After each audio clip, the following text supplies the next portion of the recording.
where hope grows again.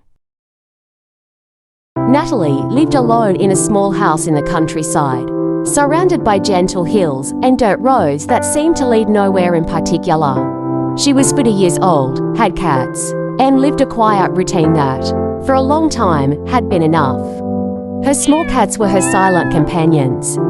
They slept in the sunlight during the day and curled up beside her at night, while the wind moved the trees around the house. Natalie did not feel unhappy. She had what she needed, a solid roof, simple food, and long, quiet afternoons. But as the years passed, she began to feel a desire that was hard to explain. It was not ambition, nor greed.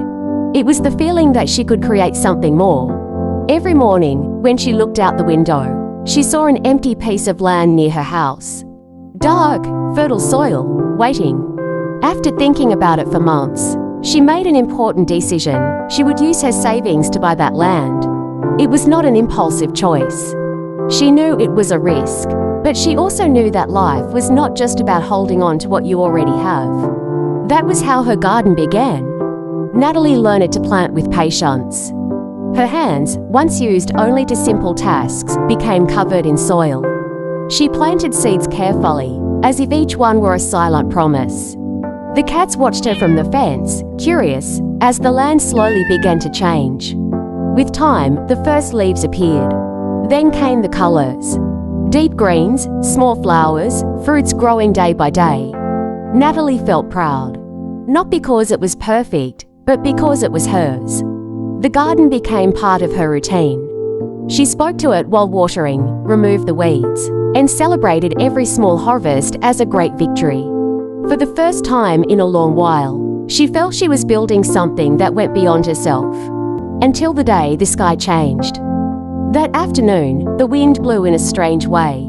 The cats were restless, the leaves moved violently, and the air grew heavy. Natalie looked toward the horizon and saw the clouds slowly spinning, as if the sky were holding its breath. The tornado arrived without warning. There was no time to save anything, only time to run. Natalie grabbed her cats and hid in the small, underground shelter beside her house. The noise outside was overwhelming. The wind roared like a furious creature, tearing everything apart in its path. Inside the shelter, Natalie held her cats tightly. Her heart was racing, but she was still breathing. She was still alive. When it was over and silence returned, she stepped outside carefully. The garden was gone. Where there had once been order, color, and life, there were now only broken branches, disturbed soil, and scattered remains. Nothing recognizable was left.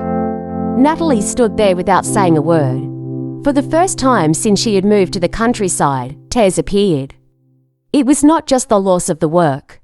It was the loss of the dream that had grown alongside the garden. That night, sitting in her house, she thought about giving up. She thought about selling the land, returning to her old simple life, and never trying something so big again. But as the cat slept around her, something became clear in her mind. The worst thing that could happen had already happened, and still she was there. The garden had been destroyed, but she had not. The next morning, Natalie went outside early.